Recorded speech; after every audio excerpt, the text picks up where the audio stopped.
Токтогул Сатылганов атындагы орто мектебинин кыргыз тили жана адабияты мугалими Дербишева Мөркан Ташкуловна.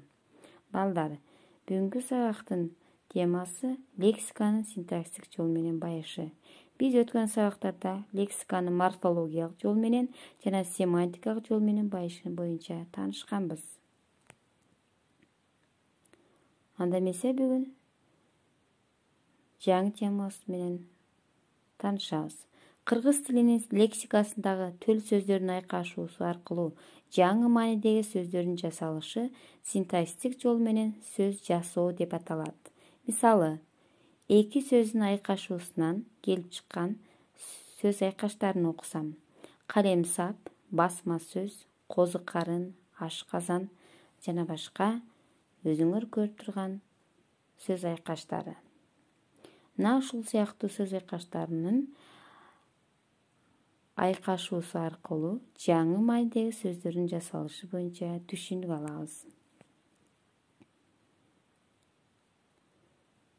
Анда эмесе кийинки көнүгүүлөр менен билимибизди бышыктасак.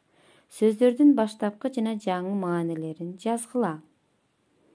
Бизде берилген суу тегирмени деген сөздүн эки сөзүнүн тең маанисин жана үчүнчү жаңы маанисин карап көрөбүз.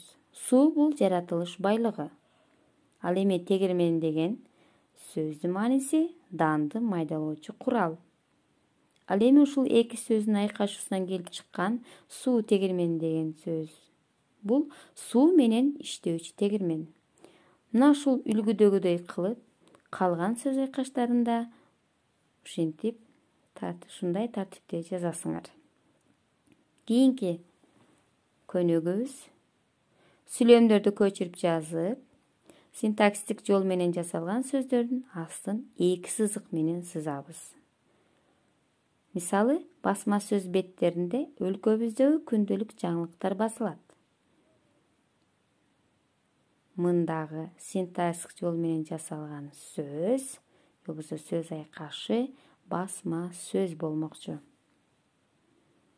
Мына ушундай тартипте өзүңөр сөз айкаштарын таап, астын сызасыңар. Бул силердин бүгүнкү лексиканын синтаксистик жол менен байышы боюнча өзүңөрдүн машыгуу көнүгүүлөр болмокчу. Анда эмесе тапшырманы кунт коюп угуп көңүл бургула. Көп чекиттин ордуна маанисине карата сөздөрдү коюп жазгыла. Бизге берилген, мындайча айтканда, керектүү сөздөр даяр. Мына ошол сөз айкаштарын сүйлөмдөргө маанисине карата коюп, толуктап жазып, алардын астын эки сызык менен сызасыңар. Мисалы, жалбырагынын бүчүрүнүн дарылык касиети бар деген сүйлөмдү толукташ үчүн биз ак кайыңдын деген сөз айкашын коебуз. Мына балдар, биздин сабагыбыз аягына чыкты. Ишиңерге ийгилик.